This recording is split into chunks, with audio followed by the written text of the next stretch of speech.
कर चली गल चन्नी करदा मसले हल। 2022 के चुनाव में पंजाब कांग्रेस ने यही नारा दिया था और बहुमत के करीब तो पहुंचना दूर की बात रही। खैर, कांग्रेस वहां चुनाव हार गई, 18 सीटों पर सिमट गई और चन्नी 2 जगह से चुनाव लड़े, दोनों से हार गए। सवाल ये उठता है कि मसले हल करने वाले चन्नी अब कांग्रेस के मसले क्यों बिगाड़ रहे हैं। नमस्कार, मैं हूं जोगविंदर पटियाल। पंजाब की सियासत में बड़ा उलटफेर होने के संकेत मिल रहे हैं और सीधा सीधा ये कह दें कि पंजाब कांग्रेस में बगावत की बू आ रही है तो ये गलत नहीं होगा। और बू आने की वजह क्या है, हुआ क्या? कांग्रेस हाईकमांड ने 2027 के विधानसभा चुनाव से पहले काफी समय से ये चर्चा खड़ी कर दी थी कि पंजाब में बड़े स्तर पर फेरबदल होगा, पंजाब की इकाई को बदला जाएगा, नया प्रधान दिया जाएगा, नया जो है कैंपेन कमेटी का हेड दिया जाएगा, कोर कमेटी कैसे बनेगी, मैनिफेस्टो कमेटी कैसे बनेगी। इन सब चीजों पर कांग्रेस हाईकमांड कई महीनों से मंथन कर रही थी और खोदा पहाड़ निकली चुहिया। हुआ क्या? चरणजीत चन्नी लगातार ये प्रेशर बना रहे थे कि उनको या तो सीएम का चेहरा डिक्लेयर किया जाए या फिर उनको पार्टी का पंजाब का प्रधान बनाया जाए, लेकिन जटसिक वोट थिड़क न जाए और दलित वोट नाराज ना हो जाए। इन सब चीजों को देखते हुए कांग्रेस कोई फैसला नहीं ले पा रही थी। आखिरकार फैसला ले लिया पिछले हफ्ते ही। नतीजा क्या निकला? किसी को भी पार्टी प्रधान नहीं बनाया गया। अमरिंदर सिंह राजा बड़िंग पार्टी प्रधान बने रहेंगे। आप भी जानते हैं, सारी दुनिया जानती है, अब यह फैसला हो चुका है।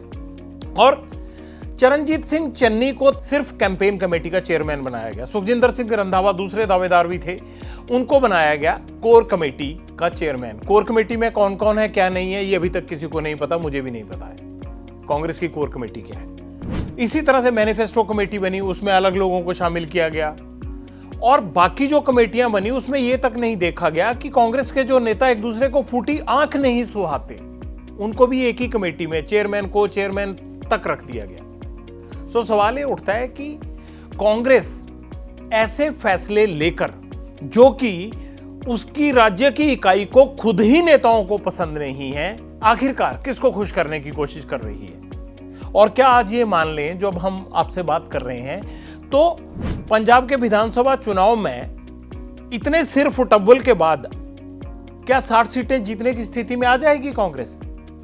क्या कांग्रेस इस तरह के फैसलों से और जो उनके लीडर बाद में कर रहे हैं उससे कहीं दूसरी पार्टियों को एडवांटेज तो नहीं मिल जाएगा, फायदा तो नहीं मिल जाएगा? अगर हम बात कर रहे हैं तो क्या कांग्रेस हाईकमांड ये सब नहीं देखता है? कांग्रेस हाईकमांड पे बाद में आते हैं, पहले बात चन्नी की कर लेते हैं। चन्नी ने ये कहा कि भैया उनको कैंपेन कमेटी का चेयरमैन बनाया गया है, उनको इस बात की कोई खुशी नहीं है। यहां तक कि पहले जब पार्टी प्रेसिडेंट बनता था पंजाब में या कैंपेन कमेटी का चेयरमैन बनता था, माना जाता था कि इन दो में से कोई चेहरा लीड करेगा सियासत को, विधानसभा चुनाव में पार्टी को। लेकिन इस बार तो कोई बधाई भी नहीं दे रहा है।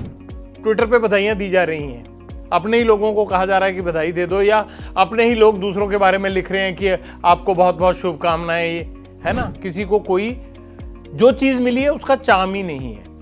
मुझे लगता है कि राजा बड़िंग के अलावा बाकी किसी को भी नहीं होगा। लेकिन यहीं से शुरुआत होती है कि चन्नी मसले हल करने का दावा करते थे दुनिया के, लेकिन यहां पार्टी के अंदर ही पंजाब में मसला खड़ा हो गया और चन्नी ने ही खड़ा कर दिया। चन्नी ने क्या किया? चन्नी ने आज एक बैठक बुलाई और बैठक में उन्होंने अपने मन की बात रखी और उनके साथ वो सब लोग शामिल हुए जिसमें कुछ विधायक, कुछ पूर्व मंत्री और कुछ हल्का इंचार्ज और बड़े कांग्रेस के कई लीडर उनके मोरिंडा वाले घर में पहुंचे, जिन्होंने मीटिंग के बाद निकलकर ये नाराजगी भी जाहिर कर दी कि हाईकमांड के साथ उनके कुछ मुद्दे हैं, कुछ मसले हैं, उन मसलों पर बातचीत होनी बहुत जरूरी है। यानी पंजाब कांग्रेस की तरफ से कांग्रेस पार्टी को दिल्ली में यह संकेत दिया जा रहा है कि भैया अपने फैसलों को बदलो, दबाव की नीति आज भी चल रही है और अगर आपने ऐसा नहीं किया तो चरणजीत सिंह चन्नी कोई बड़ा फैसला ले सकते हैं। क्या फैसला ले सकते हैं चन्नी? अब संभावनाएं ये जताई जा रही हैं कि अलग पार्टी बनाएंगे या फिर बीजेपी में शामिल हो जाएंगे। अब सवाल यह है कि बीजेपी लेगी उनको, क्योंकि उनके खिलाफ ईडी का केस बना था जब वो चीफ मिनिस्टर थे। उनके एक पारिवारिक सदस्य को बहुत मोटी रकम के साथ पकड़ा गया था। उस केस में हालांकि बहुत कुछ हुआ नहीं आगे चल के, वो पैसा करोड़ों रुपए किसका था, कहां से आया था, इस बात को लेकर आज भी जो है वो क्वेश्चन मार्क लगा हुआ है। लेकिन यहीं से तो लगता है कि क्या चन्नी बीजेपी में जा सकते हैं, क्या बीजेपी उनको लेने के लिए तैयार है। अगर वो ले गए तो जो 30 से 32% पंजाब का दलित वोट बैंक है वो किस पार्टी के साथ जाएगा, क्या दलितों के चेहरा बन सकते हैं चन्नी। ये तमाम चीजें कयास लगाए जा रहे हैं। दूसरा ऑप्शन क्या है, चन्नी एक अपनी पार्टी बना सकते हैं जिसमें ये नाराज कांग्रेस के लोग शामिल हो सकते हैं। इसमें कई बड़े चेहरे भी हैं जो आज वहां पर उनकी मीटिंग में मौजूद थे। तृप्त राजेंद्र बाजवा मौजूद थे, भरत भूषण आशु मौजूद थे, दोनों ही कैबिनेट मंत्री रहे हैं। इसके अलावा डिप्टी सीएम रहे ओपी सोनी मौजूद थे जो अमृतसर से आते हैं। इस तरह के कई नाम मैं गिनवाने लगूंगा तो लिस्ट लंबी हो जाएगी, लेकिन ये सब लोग शामिल थे। तो ये क्या संकेत दे रहे हैं राहुल गांधी को, हाईकमांड को क्या संकेत दे रहे हैं? संकेत ये दे रहे हैं कि भैया राजा वड़िंग का नेतृत्व चुनाव में पसंद नहीं है, और अगर राजा वड़िंग को आप नहीं बदलते हो तो फिर हम कोई फैसला ले सकते हैं, अलग धड़ा बना लेते हैं। ये तो क्या होगा, फिर ये किंग मेकर की भूमिका में जाने की कोशिश करेंगे। पंजाब की राजनीति में क्या चरणजीत सिंह चन्नी 2027 में किंग मेकर बनने की स्थिति में है, या फिर कांग्रेस वीक हो जाएगी और चुनाव बीजेपी वर्सेस आम आदमी पार्टी हो जाएगा। और फिर ये कयास लगाए जाने लगेंगे कि अगर अकाली दल और बीजेपी मिल जाते हैं तो नंबर बहुत ज्यादा हो जाएगा, आम आदमी पार्टी को पिछाड़ा जा सकता है। इस तरह की कई डायमेंशंस लोगों के मनों में चल रही है, लीडरों की जुबान पर है। हम सब लोग अपना अपना हिसाब किताब लगाकर आपके सामने पेश कर रहे हैं। ये सब रास्ते विकल्प खुले हैं, लेकिन आज मैं हाईकमांड को 2022 का वो चुनाव याद दिलाना चाहता हूं जब उन्होंने चरणजीत सिंह चन्नी को खुले हाथ से मौका दिया। राहुल गांधी ने स्टेज पर हाथ खड़ा करके कहा कि हमारे सीएम के कैंडिडेट यही होंगे, और उसके बाद पंजाब का एक बड़ा धड़ा टूटा भी। अमरिंदर सिंह के साथ बहुत सारे लोग चले गए बीजेपी में। आज जो देखें हम, बची हुई कांग्रेस है वो फिर एक बार बगावत की कगार पर खड़ी है। फिर दो धड़े हो जाएंगे क्या? ये जट सिख और दलित की राजनीति में क्या कांग्रेस इसी तरह से टुकड़ों में बंटती जाएगी? लेकिन इसके जिम्मेदार कौन? कांग्रेस हाईकमांड और राहुल गांधी का ध्यान मैं उनके उस फैसले की तरफ ले जाना चाहता हूं। कोरोना खत्म हुआ और 2020 में कैप्टन अमरिंदर सिंह को हाईकमांड हटाना चाहता था। हाईकमांड ने हटाने का फैसला लिया और हटा दिया, और यह नहीं पता था कि किसको बनाना है। कांग्रेस में हमेशा होता है।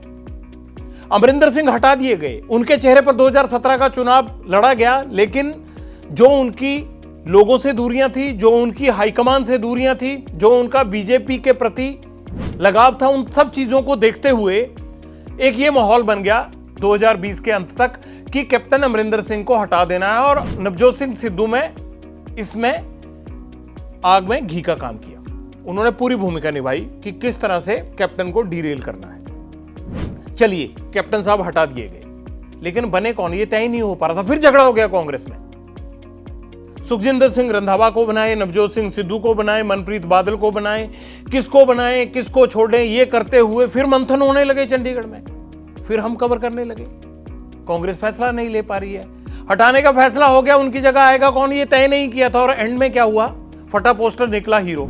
यही चरणजीत सिंह चन्नी जिन्होंने 2012 में कांग्रेस ज्वाइन की थी। राहुल गांधी ने यूपी के चुनाव को देखते हुए चरणजीत सिंह चन्नी को इसलिए चीफ मिनिस्टर बना दिया कि चलिए कोई बात नहीं, कम से कम कांग्रेस के खाते में ये तो आएगा कि किसी दलित को चीफ मिनिस्टर बना दिया। ठीक है भैया, आप महान साबित हुए। पंजाब का भी चुनाव हारे, यूपी में भी आपको कुछ नहीं मिला।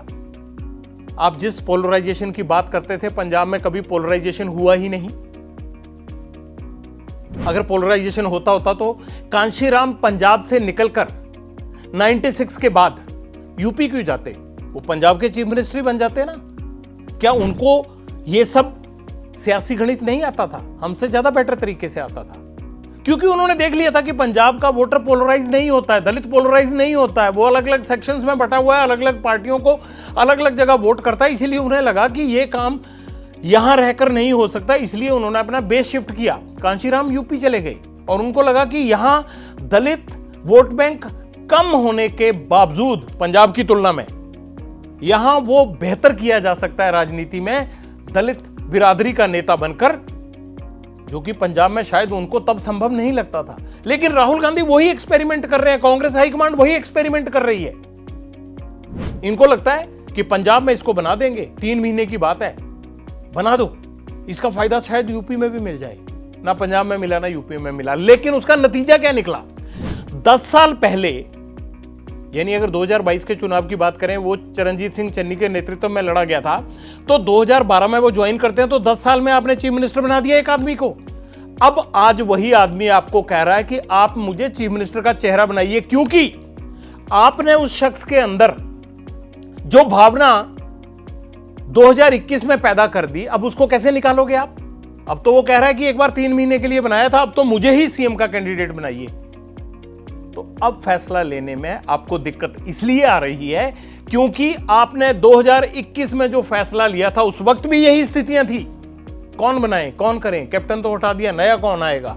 इधर मीटिंगें हो रही हैं, उधर मीटिंगें हो रही हैं, इधर विधायक जा रहे हैं, उधर विधायक जा रहे हैं, अब भी वही हो रहा है। तो ये जो आपने 2021 में 10 साल पुराने आदमी को चीफ मिनिस्टर बनाया था, ये पोलराइजेशन और वोट बैंक को फोकस करते हुए, ये वही आपकी थ्योरी आज आपके आगे आ गई कि अब वो आदमी हटने को तैयार नहीं है और चैलेंज कर रहा है हाईकमांड को, राहुल गांधी को, उनके फैसलों को दबाव बना रहा है। और जो 25, 30, 40 साल पुराने टकसाली कांग्रेसी हैं, वो ये कह रहे हैं कि ये 2021 का ही नतीजा है। वो भी अब ये कहने लगे हैं। तो अब मसला हल किसको करना है? चन्नी को नहीं करना, अब राहुल गांधी को करना है। क्योंकि 2021 में वो बहुत खुश थे, वाह बटोर रहे थे। मैंने तब भी एक प्रोग्राम में कहा था, तब ये बात हजम नहीं हुई थी। मैंने कहा था कि जो सोचकर चन्नी को चीफ मिनिस्टर बनाया गया है, उसका फायदा आपको पंजाब में नहीं मिलेगा। ये गुरुओं पीरों फकीरों की धरती है, यहां सब लोग इकट्ठा रहते हैं। ये लोग किसी एक व्यक्ति विशेष को, एक जाति के कारण वोट नहीं देते हैं। ये बहुत सारी स्टेट में होता होगा, लेकिन पंजाब में नहीं होता। और आज तक पंजाब इस तरह से पोलराइज हुआ भी नहीं है चुनाव में। हर बार पंजाब के लोगों ने गलतफहमी निकाली है। लेकिन इस बार बंगाल के चुनाव नतीजों के बाद यह माना जा रहा है कि नहीं, पंजाब में भी पोलराइजेशन की कोशिश की जाएगी। जो नतीजा होगा वो तब की तब देखेंगे। लेकिन आज तक के सियासी इतिहास की मैं बात करूं तो पंजाब इस तरह से पोलराइज नहीं हुआ है। और अब चरणजीत सिंह चन्नी उसी बात को लेकर कांग्रेस के आगे खड़े हो गए हैं। आज मीटिंग हो गई है, बगावत के आसार साफ नजर आ रहे हैं। लेकिन मैं कहना यह चाहता हूं कि 2021 में जो फैसले कांग्रेस पार्टी ने, राहुल गांधी ने लिए, जिन भी मंसूबों से, जिन भी इरादों से वो लिए गए, उसके कारण ही आज की स्थिति आप झेल रहे हैं। क्योंकि हमेशा देखा यह जाता है कि इस वक्त कौन सा नुक्ता पार्टी को फिट बैठता है, बजाय कि ये देखने की कौन कितना बड़ा कद्दावर लीडर है। पंजाब की सियासत के बारे में मैं आपको एक बात बता दूं, ये चेहरे और मुद्दों की राजनीति पर वोट करता है पंजाब। यहां चेहरा चलता है, यहां नैरेटिव नहीं चलता। अब तक तो नहीं चलता आया है। तो अब चरणजीत सिंह चन्नी की ये मीटिंग्स कितनी बड़ी बगावत में बदलती हैं? कांग्रेस इनको शांत करने के लिए कोई और प्रलोभन देती है, या फिर खुलेआम ये छोड़ देती है कि आपको एक मौका मिला था, आप कंटिन्यू नहीं कर पाए, अब हमने जो दिया है आपको ये जायज है, वक्त की नजाकत के हिसाब से ये सही है, आपको जो फैसला लेना है ले लीजिए। और फिर हम देखेंगे कि क्या चरणजीत सिंह चन्नी एक अलग फैक्शन के तौर पर किंग मेकर की भूमिका में आते हैं, या हाशिए पर चले जाते हैं, या फिर वो इंडिपेंडेंटली अपने आप को जिताने की कोशिश करते हैं, या दूसरी पार्टियों से समीकरण बनाकर दलित वोट बैंक का कार्ड खेलकर फिर से पंजाब के सियासी धरातल पर ऊपर आने की बात करते हैं। लेकिन अब ये चैलेंज चरणजीत सिंह चन्नी के लिए भी है, जो नाराज कांग्रेसी नेता हैं उनके लिए भी है, और सबसे बड़ा चैलेंज राहुल गांधी और पार्टी हाईकमान के लिए है, जिन्होंने पिछले हफ्ते ही वो फैसले लिए जिसको लेकर निराशा और एक तरह से बगावत जैसी बू आ रही है पंजाब की कांग्रेस की सियासत में। और बाकी पार्टियों को इसका क्या फायदा होगा, क्या नुकसान, ये पता तो लगेगा मार्च 2027 में जब रिजल्ट आएंगे। लेकिन उससे पहले मैं आपको बहुत सारी चीजें बीच में बताता रहूंगा। आज इतना ही, नमस्कार।